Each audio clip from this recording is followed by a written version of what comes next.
Nope, I just want the one that you're doing. Okay. And I can't find it.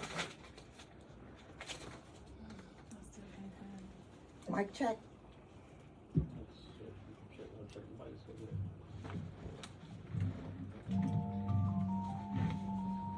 Yeah. Like at this point in life, Set the man, like, music. if you ain't got good vibes, man, great vibes, man, don't come around you, you know what I mean? Don't even waste your time on mine, you know what I mean? Feels strange going through life with no friends. Almost text my ex, but didn't see it. Always hitting my shot, but can't win. Jumping on wing, a force to I think can't what I'm see gonna have to do is go to love. your page. 30 years without my brother, And man. Cast a living once I see you live, then I can jump in there. There it is. Y'all ready? Yes, sir. Whenever you are. I see you.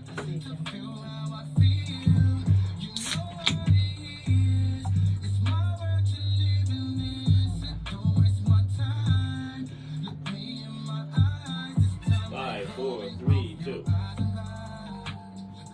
Hello, friends. Thank you for tuning in to Crazy Conversations with Miss Kim on intellectualradio.com. As always, I appreciate my executive producer and wifey for lifey, Sumner Allman, is here with us today. Thank you so much for joining us as well. Before I introduce our amazing guests and co-hosts, Crazy Conversations with Miss Kim would love to say congratulations to Sean Tyler and Reginald Henderson on receiving your certificate of innocence today on April 2nd, 2024. Crazy Conversations with Miss Kim would like to say congratulations, guys. It's been a long, hard fight, but God is good. We are so excited to have this amazing woman, the owner of Takana's Kitchen in Calumet City, Illinois. Crazy Conversations with Miss Kim would like to thank you, Takana, for coming to Crazy Conversations again. Thank you for having me. I love it. And you're joining us on intellectualradio.com. You got to look a little closer to the mic. They want to hear your gorgeous voice. Thank you so much for having me. Mic check. Good. Okay. This multiple segment called Resolve to Evolve. In this segment, we combined requested conversations and questions from listeners. So please do not miss this completed segment. Learning to resolve to evolve from past relationships that no longer serve you. So again, I'm going to turn the microphone over to our guest and our host, our co-host, Takana Henry of Takana's Kitchen. You should let her feed you, but we'll go into that a little bit later in the show. Well, absolutely. So tonight's conversation is learning how to resolve to evolve beyond past relationships that no longer serve you, right? So let's just all take that in. That whole topic alone is enough. It's a lot. It covers all relationships, whether it be partner relationships, business relationships, parents and child relationship. That's just business, all of it, right? We are in this place where we need to learn how to move on and not continue to hold on to things. So when we first started discussing this, I made the comment about, let's just all be in black because we're going to a funeral. We're just going to go to a burial and learn how to let go of things and walk away from them and stop carrying around dead carcasses that no longer serve us, that don't help us, but hinder us in our current relationships, right? So let's start off with just some icebreaker questions, right? So I always ask a question. I'm going to ask the question. I'm going to answer it, but I'm going to ask you guys both to answer it as well. Can you remember a time when you were younger, your first time as a child, where you experienced betrayal? Can you remember the scenario around it, like how old you were in that season? So for me, I can say, and this is heavy, so Lace up your shoes because we on our way. Okay. Okay, let me put my belt Yeah. on. Let's see that on. So my first knowledge of being betrayed was in a vehicle with my parent expressing to them that I had been harmed and essayed by a caregiver. Okay. And my parent, rather than them being my protector, my parents said, "You're not about to F up my good job. You're going to deal with it. And you probably lying anyway." So that was my first experience of betrayal. Either of you have a story? Mine go. These are just icebreakers. So these are questions now we're asking each other, but I want you guys that are listening to also answer them for yourselves because we want this to be an interactive conversation where you not only hear the questions, but you think about it as well. And it takes some time to breathe and take space with them because this is not a lighthearted dialogue. This is, if you got kids in the room, I will say this right now, tell them not to be in the room. There may be some things that come up in the dialogue with us or even with you and whomever you're listening with that they may not need to hear or be privy to at this time. So, go ahead, Kim. I could say that I can remember a time of that type of betrayal when I was younger. I experienced a lot of that due to the dynamics of the way my current family was set up. You know, so it was a lot to have, you know, a dad that was not in the home, but I had a dad in the home. I hope you can understand that. So it was a lot of things that I was not allowed to say or allowed to do. And when that betrayal would come, I guess that's when the one parent doesn't want you to have a relationship with the other. And So it's like playing both sides against the middle is what you were doing. yes, Okay. so even though I had a working relationship with both parents, I still could not show my happiness towards the parent that was not in the home. I don't know if you I understand do. that. I got you. So, with that being said, I was very young when I had to experience that, and at one point in my life, it felt as though because it was betrayal was being seen, it was in my vision, it was within reaching distance. With that being said, it made me feel as though I had to be a part of it. So let me see if I understand what you're saying because I like to ask a question, respond to the question, and hear you, but I want to make certain I understand you. So you were in the betwixt two parents, right? And you had to be one way with one parent and not show too much of how happy you may have been with that parent to the other parent because that would have created confusion with that other parent when you went back to that home. Yes. Gotcha. Okay. Yes. All right, son. So I'm sorry if I did not sum it up well. No. but I want to make sure that I understand it and that our audience I wasn't understands. To be in the hot seat. But go ahead, son. Okay, you repeat the question. Sure. The question is, do you remember a time when you were younger or your first time as a child when you felt that you experienced betrayal? And what did it do? Like, what was that particular scenario? See, I wasn't young. I'm quite different. Okay. I was pretty much older Mhm.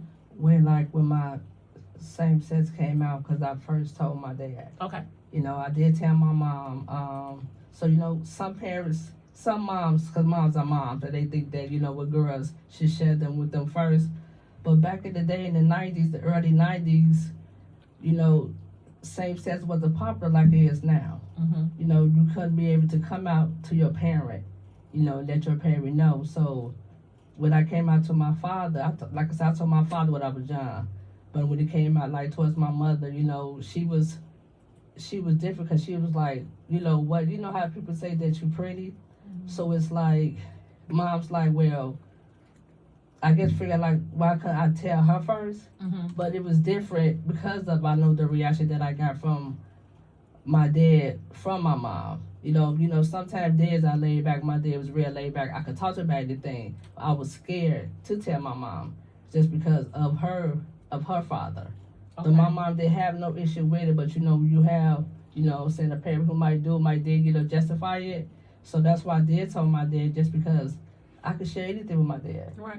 He made me feel comfortable to tell me. He didn't ask me why, he didn't ask anything. But once again with my mom, she was silent, she was quiet at first, and she wasn't distant because to the point like I should have told her. Mm-hmm. But sometimes we have to understand, we have to listen to our kids too. So, with that being said, that's true. We do have to listen to our kids, and let me just parenthetically pause. That's part of what's happening right now. We see a lot of kids are speaking their truth and they're talking to their families, and they're not being heard because it doesn't coincide with what that parent wants for that kid. Because unfortunately, a lot of parents are trying to relive their lives through their children and fulfill what they didn't do. Let me just say, I can say amen and ouch, because that's my personal, journey. Living with a parent that needed to validate, I guess, themselves in some type of way or fulfill whatever they didn't. So they look to do it through their kids, and that's what I'm seeing a lot now with our youth. They're not being heard. Yeah, that's what They're it not is. being seen. That's not being seen. And like I said, Yeah. she was okay with it. My mother just wanted us to be more vocal.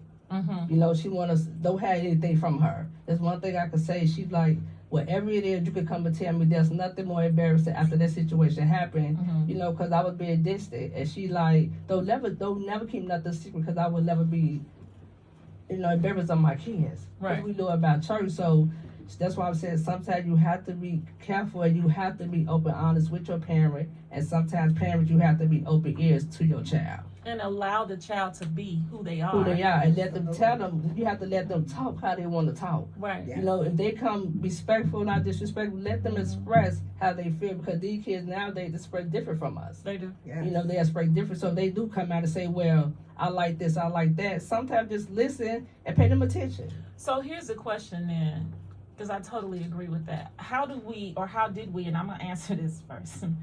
How do you show up after you have the situation of the betrayal? How did we show up? So for me, I can say, after I was rejected from protection from my parent, I didn't show up fully as who I am. I started being quiet, closed, and I tell people sometimes I feel like, and even from therapy, my therapist even said, it's like my subconscious split from my conscious. So my subconscious, it never goes away. It's always consistent. It's always truth. It's always what I really feel in my gut. Mm-hmm. I lived in that home in my conscious, only dealing with that individual surface, right? While my subconscious was beneath. So I dealt with the person in general, but my subconscious is the details of everything. And my subconscious is where I hid how I was hurting, grieving, because the little girl and the innocence in me died. When I couldn't go to the person that was supposed to protect me from these types of things. Instead, they put me back in that scenario and said, deal with it. And so I didn't show up for myself until my 40s, because I really didn't understand that kind of stuff, when you hold on to it, how it can build. And it transmutes. It goes off into other relationships. Like I was dealing with people in my present based off triggers sometimes of what I didn't handle in my past. Can you relate to that? Yes, absolutely. How so? Like, how do you feel like you showed up in the betrayal, or even outside of it, like as you got older? How do you feel it kind of showed up in your life? Or how do you feel like who showed up? Because that's really the truth. Who is it that showed up? Because I know it wasn't my regular. It wasn't me. it was the person that needed to be comfortable dealing with it? That is an amazing question. But I can answer that two ways.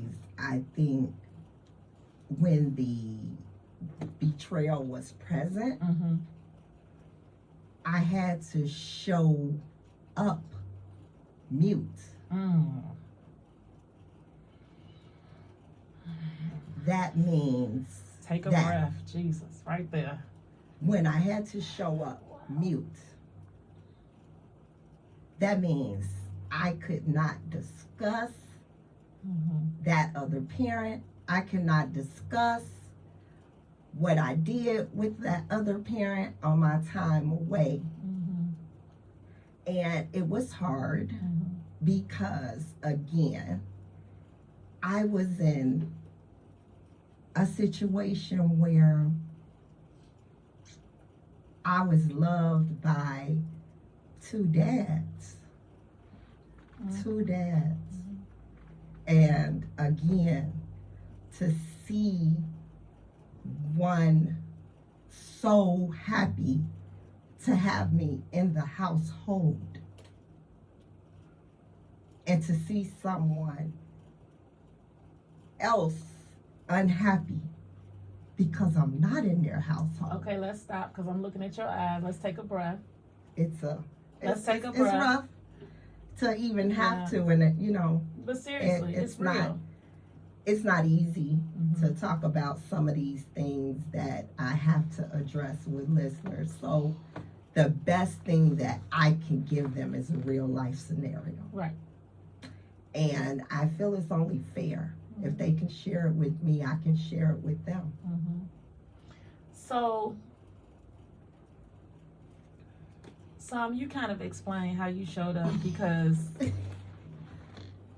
no, seriously, because you expressed that as long as you were transparent with your family, that's what they needed, more vocal. They just want you to be transparent. That's it. That's one thing. That's one thing I can say. When they did open up the door, Mhm. they'll open up the door for me. See, I was one of them child. I wasn't scared to express how I feel for Okay. any type of subject. Okay. When I know it was the me dating women, I went to both of my grandmas. Mhm. So, by my mother, the way that she, the way she handled that situation, she came back with because I was distant. We don't do distant in my family. Mhm. We don't be quiet in my family. Mhm. My mother, though, one day you be distant, she'll give you your moment.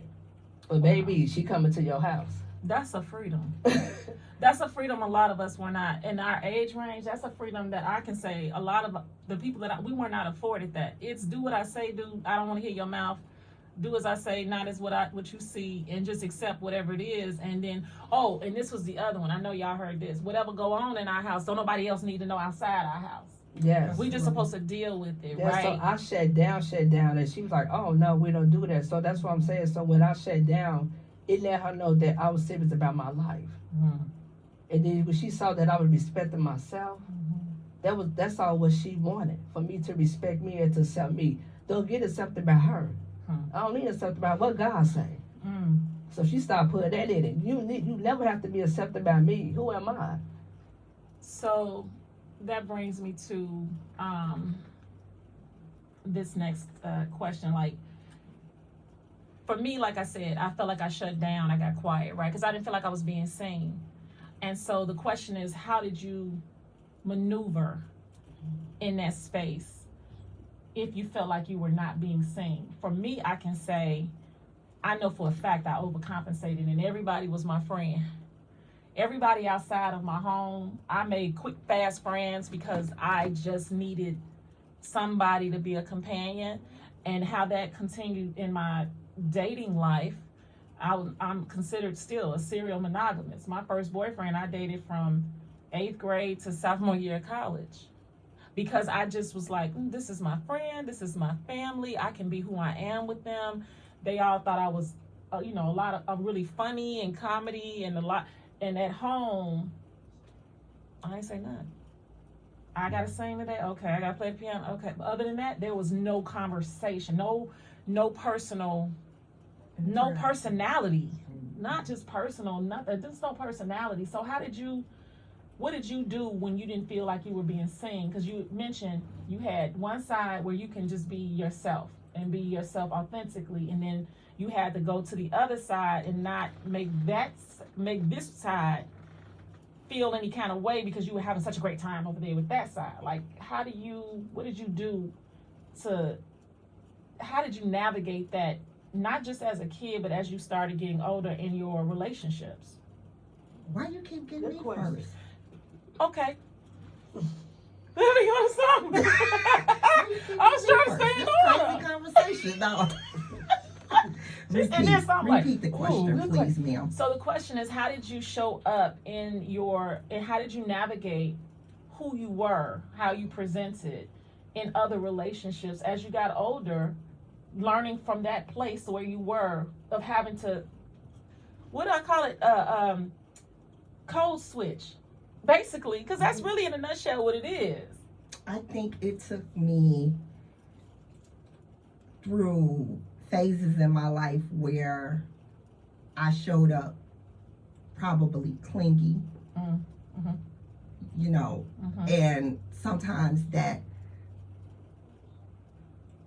meant clinging to sometimes the wrong Mm-hmm. individuals. Mm-hmm. So I didn't want to lose anyone. Hmm. So Did you feel like you didn't want to lose anybody because you felt like you had already lost you? probably. I felt And that just came to me. I'm serious. Because just having this conversation seriously, when you start separating yourself and having to compartmentalize your personality and who you are with people, you pretty much sometimes you lose yourself in that juggle of trying to first of all, okay, let me say it this way. I don't know how to shapeshift. Mhm. If I said it today, I'm gonna say it tomorrow, and it's gonna be the same 40 years from now. I'm gonna say the same thing. I'm not really good with the shapeshifting, so what I did was I got quiet. I muted myself. I muted my personality. I muted my character, right? Because I couldn't be authentic in my home because I was being criticized, judged, and marginalized and attacked verbally in my home, and being told that I was difficult to deal with in my home because that little girl said, hey, this is what's happening to me on your watch, dude, could you help it? So I learned how to be quiet and mute. So I showed up in all relationships outside of that one, louder, bold, talkative, friendly, just trying to get what I didn't get. And so for you to say, you muted yourself, you ended up learning, really, it was you that ended up not showing up for real because, that's deep. Yeah, I That's wasn't deep. ready for this conversation. Oh, okay. But This it's is your okay. show, Crazy Conversations with Kim. So you, So, Well, I think I started caring hard because of my mom. I let people start being them. I accept the people who they are, how they were. So I got a lot of good things, and it's a lot of good. People think it's a bad thing, but that word betrayal will teach you a lot, man. yes. and you will learn a lot. So I learned from her just to listen to people and to accept people how they are. I care more. I love. People might call it I love too hard. I don't believe that. Because when I told my mom that someone first told me that, she was like, what? Sometimes you have to do the opposite. It is okay to do the opposite. Because it's a learning experience. So because of her, I love more. I cater to more. I listen. So you To be- overcompensated. I overcompensated. Okay, so how did overcompensation in that relationship show up in your future relationships? Or is that how it showed up in future relationships, by overcompensating? Yeah, everything? that's how it showed up. Me called it overly love, but I just called it just love. Just because of when you get done a certain way, like I said, it's not always bad things. It's all how you just be done, period. And it just woke me up to a lot of society about love, about listening to people, about taking their consideration, into your heart. Mm-hmm. That's good. So that brings me to something.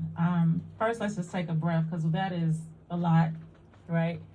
And let me say, I am nobody's therapist. I just have been in some wonderful, extensive therapy that has just afforded me the love of helping everybody I can, with these kind of conversations. And we talk about it because that's me showing up, trying to, fix and heal and help and want to do. And that's just my heart. But something that I learned in therapy was the 5 A's. And I learned it from a book. It's a book on transference, When the Past is Present. Again, the name of the book is When the Past is Present.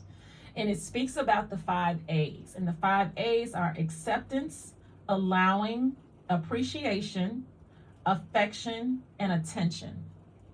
And the book talks about if you don't get those 5 things before you're 8 to 9 years old, you will spend the rest of your life giving those things to other people or being in other relationships expecting them from other people. So basically we like on a hamster wheel, right? So we overcompensate, right? Because we want acceptance. I overcompensated because I wanted attention and affection. I wanted somebody to acknowledge that I even existed. Yeah. Beyond their child support check. Okay? I'm saying it. It's a crazy conversation. I want to be somebody that existed. Moms, dads, your kids want to exist beyond the third of the month or income tax time or when you need a sitter. I want to be somebody valuable to my parent. Or, listen, we ain't got to talk about parent. I wanted to be accepted and allowed to be who I was from whoever I was dating. Yeah. Can I just be appreciated? Can you see me and say, you know what, I love you today, and I don't care what happens throughout this course of this. You are who I love, and it ain't got nothing to do with what I see. It's who you are. The hardship is I spent years not knowing who I was. So if they were giving me who I was confused because I don't know who that is either. You didn't know. So then how do you show up? Y'all can't sit here and be like, You what? show up open. You show You up show up open. open. Yep.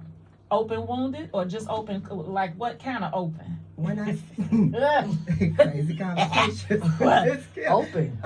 Wide the F open. Wide Okay. open. Yeah. Yeah. And that's how I felt like for my new Mm-hmm. everything. Mm-hmm. That's how I had to show up. Open and ready to embrace receive. Right. I got you. love. So let's do this real quick. This is one of my favorite therapists. She does this and I think it's kind of cute. I crush on her a little bit, but she says, and just repeat after me, I forgive myself I forgive myself for thinking for thinking. thinking the past could have been any better. the past could have been any better. I forgive myself I forgive myself for not for not trusting me trusting me with me. with me. That's it for right now. We good. I hope, is she charging us for this? Mm-mm. Okay. All right. So again, when I say that learning to resolve, Yeah. to evolve, you cannot miss these segments. Go ahead, Mr. Carter. So, I mean, as we go along, so we've gotten from childhood, right? Betrayal, how you showed up in that scenario. What did you have as an anticipatory? What did you expect? Things of that nature. We've talked about that. So we landed on where we were in the relationships, right? Dating, married, whatever those relationships were. Past relationships. And when I thought about this title, learning to resolve to evolve beyond past relationships, the part that's not the meat for me. It's beyond relationships that no longer serve you. For me, that's the underlying cursor for this entire conversation, because you can have a predicament where you have a relationship or connection with somebody. It can be through kids. Like, I have a connection with my goddaughters, and I met them through an ex of mine. I stopped dating that guy in 2000, and here it is 24 years later, right? And the goddaughters are grown now, but they still call me godmom, and they still my baby, but I'm still always connected and around their family. So in that scenario, let me just say it like this. So what I had to do was, I never forget, in 2000 when the guy and I broke up, his older brother said to me, you need to stay away from the family for at least a year or so. And I'm like, but the kids, he said, nope, you need to stay away long enough where it no longer, so when you heal, it no longer bothers you if you see him with whoever he gonna be with, and you can still be around us and communicate, and there's no strife. I didn't get it then, and it cut me, but I understood that relationship that he and I had, it didn't serve me anymore. But this relationship with the girls and the rest of the family was still connected. It was still healthy. It was a good relationship. I later understood, the only reason I met you is because of them anyway. It had nothing to do with you. And so I learned at that point, I needed to start to think about all of my relationships, my dating relationships, because to this day, I'm still friends with any person I've ever dated. Their whole family still creates or treats me like I'm family. But I had to learn to separate what don't serve me. And I don't visit the grave site. I don't visit the dead as a rule, period, anyway, in natural. I don't go to cemeteries. For what? And that's to me a dead thing. And so it doesn't serve me. So I don't care if my goddaughters say, well, you need to contact such and such. For what? I don't go to the dead. Like, you know what I mean? So I wonder how you all relate to your current relationships, dealing with the dead cemetery. And I'm going to go to Psalm first. Yeah. Because you asked me not to go to you first, so I'm going to go to Psalm first. I said that question, but it's okay though. But basically, I need to move it over close because I here's the thing, and I want to reiterate this. This is a funeral, okay? So get your hats out. I'm here. The chef isn't here. I'm going to do a hymnal if need be. I do sing. I'll do the song, and I'll cook the food for the repast. But when we leave here, we ain't coming back to this dead site no more. No more. Because there's nothing that is here. What we just celebrated, Easter? Why do you seek the living amongst the dead? Some of y'all will resonate with that. If you don't, you'll get it later. Ask Nana, she'll tell you. But that's the question. How in our current lives are we still going to the cemetery?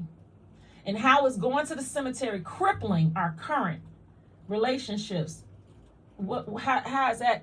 See, my current and past relationship, I never visit the dead. I let the dead stay there. It's not, ain't no such thing I regret it or it was a bad situation. Everything don't end bad, but it's dead to me now. But do you still have any connections with any of those parties in the past? Like, for example, let's bring it real. It could be past relationships, married relationships. You might have children. You may have still some type of interaction. Do you still? Yeah, I have a son, and like I say, I don't. Once again, we have to teach our kids. The kids don't know. We have to teach our kids. But if you going back to the dead, why you to the point like why you keep getting in with your child? Bring up the dead. Oh.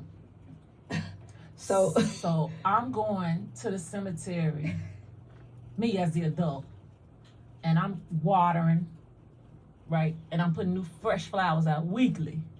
But when my kid brings up, I went and I put some fresh flowers and you mad at the kid because they put fresh, but you showing them. You show them that this is what we do. This is what we do. Okay. So you have to show them. So no, I did not. Like I said, ain't no such thing calling. Right. Ain't no such thing. How did you get there though? Prayer. Okay. For real, it took prayer. It took like my mom. It took my parents. Cause like I said, because I was kind of a little selfish at first, and I could admit it. But it took. I'm telling you, it took time. It took prayer. But when I tell you when you pray and prayer work with But that you didn't want to soul pick the phone up and just say, "Let me just tell you real good. I don't need to fool with you. Leave me alone." Don't, like it wasn't anything like. you don't have to do that. Okay. They go feel it. Mm. You don't have to. Your actions speak louder than your words. Your actions get you in trouble. So when besides I your got a words. wound or a digit on my finger, let's just talk about a finger as a digit. We all done broke a finger. We had a kid that broke a finger. We know about fingers being broken. We got kids in the daycare that broke a finger. We know about fingers being broken. Okay, so I got a limb, right? And I don't get the necessary care to it. And I keep ignoring it. It's gonna fall off at some It's point. gonna fall off at some Oh. point. It's gonna That's what fall I was off. trying So to once figure again, you gotta heal. Hmm. Know how to heal yourself. That's For good. anyone can heal you. Even like that, it's a God. But once again, God want to see what you want to do. Because faith without works is dead. Let's That place. So, like I said, I have not, and no, I'm not perfect. That was my choice, for I could keep my mental state. Seriously, the mental state is seriously. So for you, you have to keep your mental state, because if you don't want to get clear from it, it's gonna involve your new relationship, and you in trouble. So it's like a wound that's bleeding out, and you keep putting a bandage on it, but you won't excavate the wound You do to not clear it. to clear it. So we have to stop going to the dead, because once again, you're gonna be dead with it. By Oh. yourself. The dead by themselves. So when you surround yourself with the dead, you end up killing yourself. Killing yourself. So you cannot. So no, we did not talk about what she had, what you do. We did not. No, I didn't have to call. I was around some strong individuals, women. So okay, so what happens when?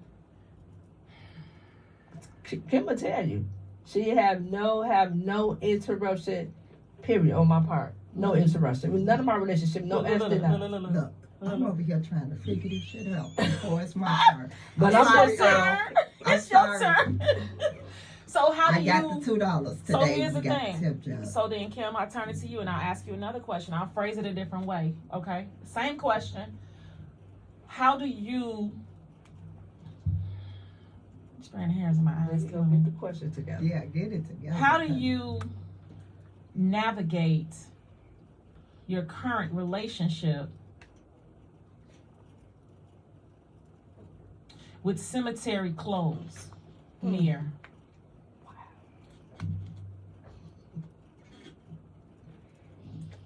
One thing that I can say that works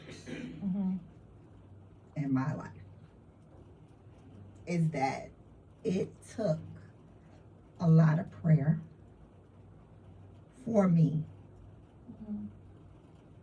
to even appear at the cemetery.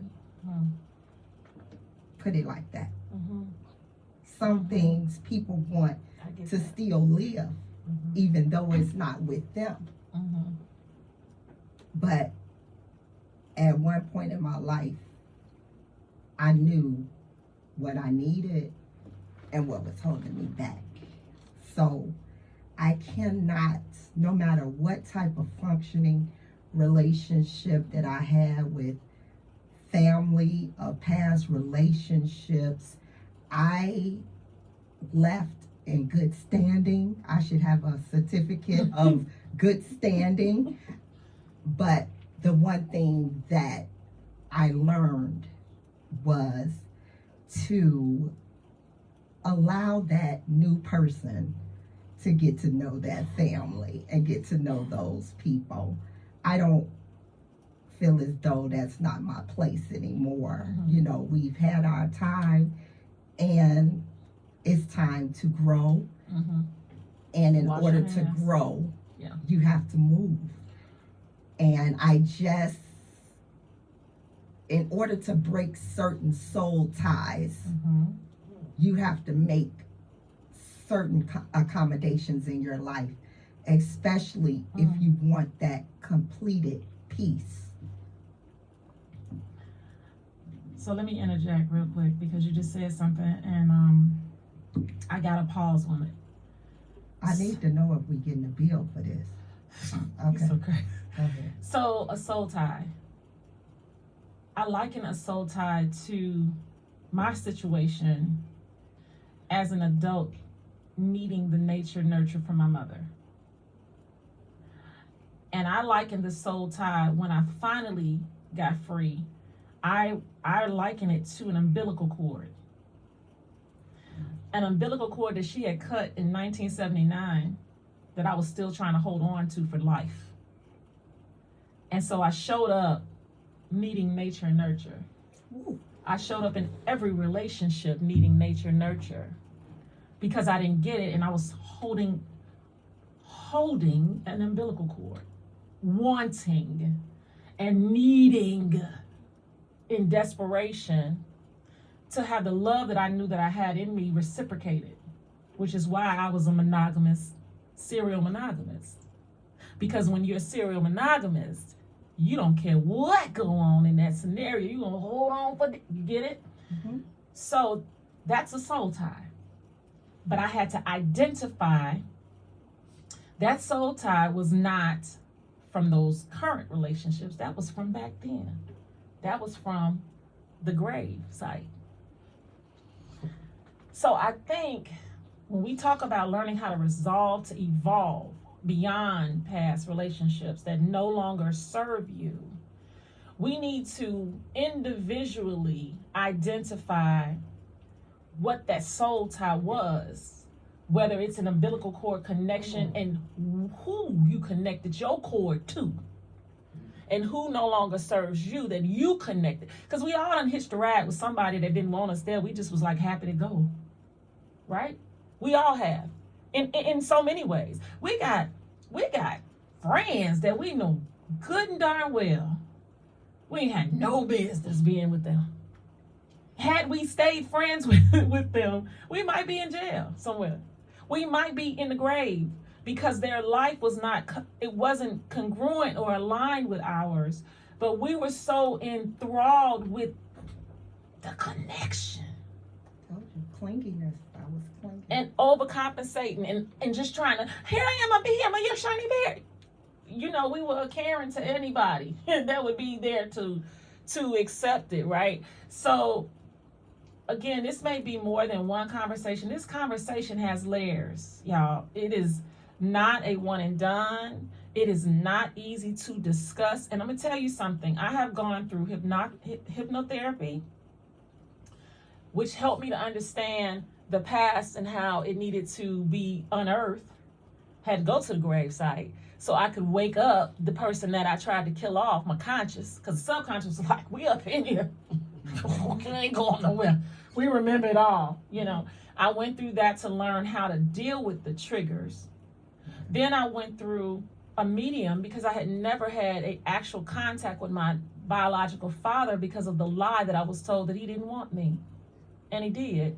And my name is in every obituary in the family, and all my siblings have been looking for me all my life. And I didn't connect with them till I was 32. So all of that, I had to talk to my dad. Then I did an Akashic reading, resource reading, which is amazing because it is a form of therapy that gives you understanding of who you are generations before and what you've always done. And it is a, oh my God, I don't want to believe in that. I have heard that stigma of us as people not wanting to go, one, to therapy, period. Two, you don't want to go outside of your comfort zone of therapy. And sometimes you might need to go under so you can unearth some of that stuff that you thought you buried that's keeping you crippled. And you keep getting a trigger, and every time Uncle Joe come in the room, you twitch, and you don't know why. It's because he used to mess with you and you tried to bury it. Let's just be real. Some of this stuff needs to be discussed. So this may not be a one and done. There is work to it. But I will tell you all that ascribe to prayer and understanding who God is. Nobody in the Bible, and you can check me if you want to, but I know I'm right. I'm standing on, what that little boy said, I'm standing on business on this one. Nobody in the Bible was healed that didn't first do something. The woman with the issue of blood had to go to him. The man at the well had to get pulled. They had to pick him up and take him by the side of the water. Everybody had an action. Faith without works is dead, lest any man shall boast. So this conversation is not just itchy ear, we're hearing you. It's going to require your work. You're going to have to cancel some memberships that you had ongoing, not Jet and Ebony, but with people We're people. I can't You're do going to that. have to listen to your kid when they walk into a room with you in a family outing and they tell you they don't want to go over there. You need to ask them and listen to them. Why you don't want to go, baby? What's wrong? What happened when you went the last time? It may be something going on over there at their house. We need to get to a place that we can be real about how we pimp our children according to child support. And he don't want me, so he can't see you. What?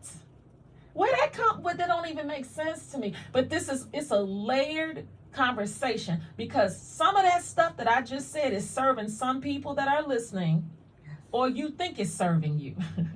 But right now you don't realize I'm your puppet. That was one of the songs I was gonna sing. You just being a puppet, and you just going, and you just doing. And you ain't getting nothing out of it of value that's going to serve your life for your future, your children, or anything around you.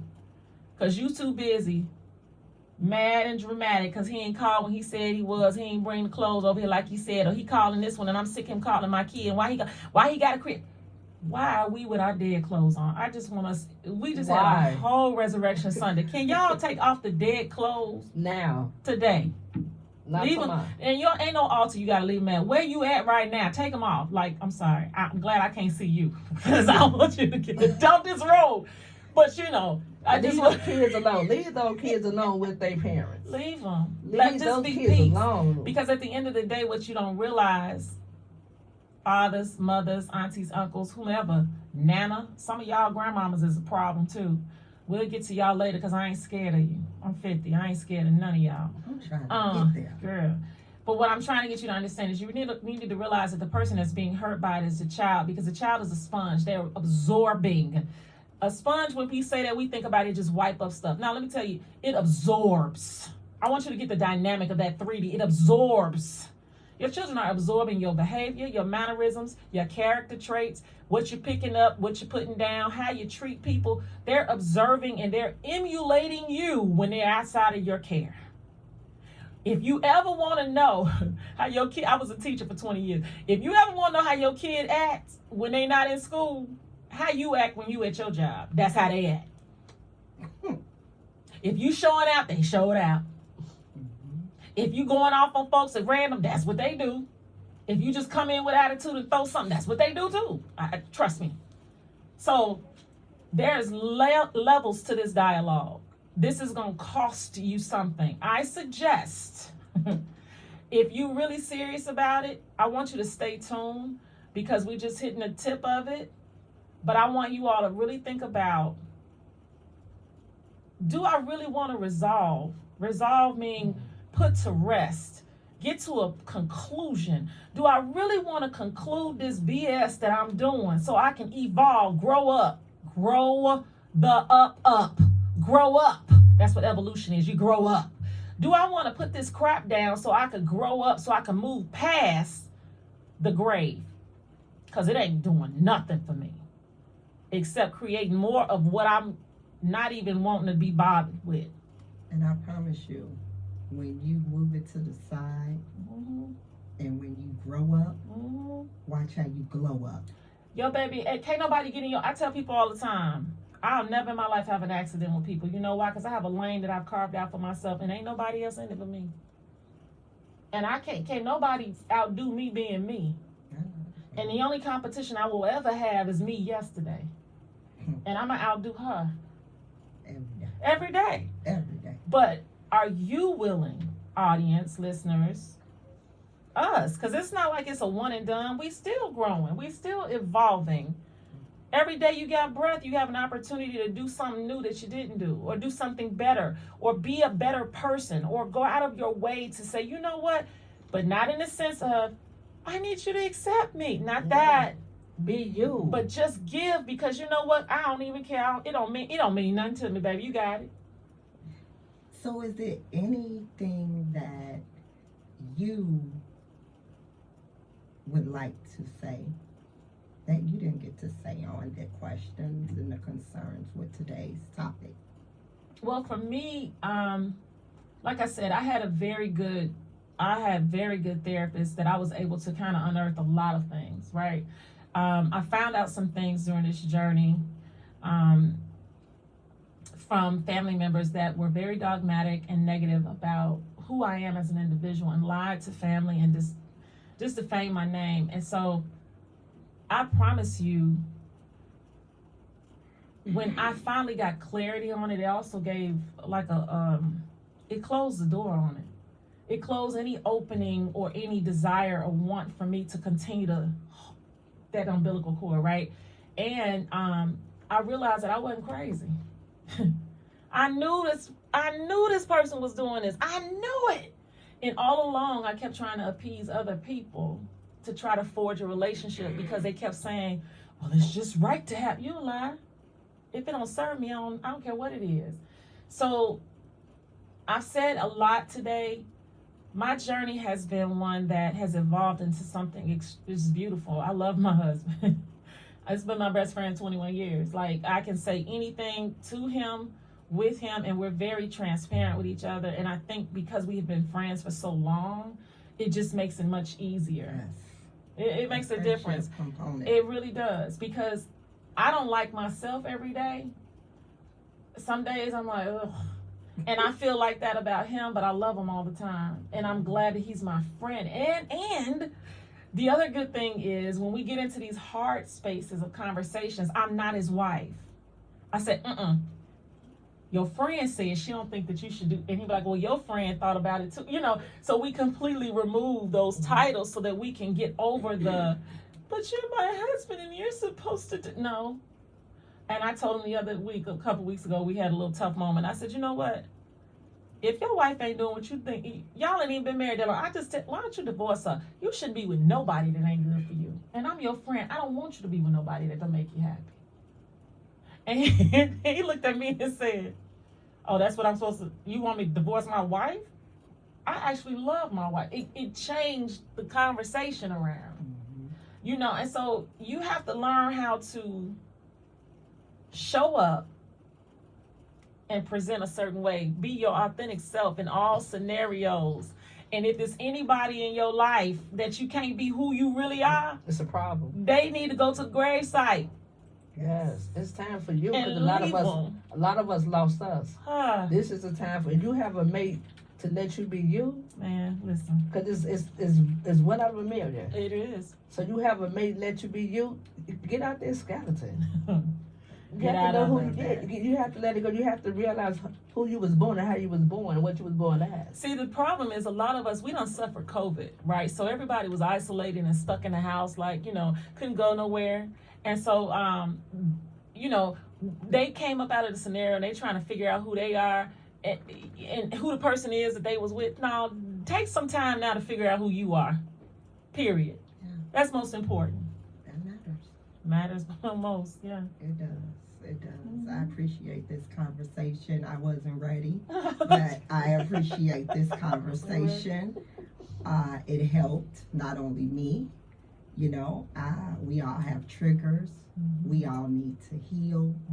We all need to bury things that no longer serves us. Absolutely. So with that being said, I'm scared to know what's going to happen on the next segment. My eyes are wide open now, but the one thing I can do is I'm extremely appreciative to you to come in and help Sumner and I navigate through some of these concerns and questions and situations that the listeners have. We need that, and I'm glad that we can use some of our real life scenarios to give them a clue of some of the things that we have had to endure. Life is life, and then life's for all of us, not just some of us. So with that being said, we appreciate you listening to Crazy Conversations with Miss Kim on intellectualradio.com. Good night, friends, and we will see you next week. Yeah. Like at this point in life, man, like, if you ain't got good vibes, man, great vibes, man, don't come around me, you know what I mean? Is that song gonna play? Don't even waste your time on mine, you know what I mean? I didn't want to stop. Feels strange going through life with no friends. I almost text my ex, but then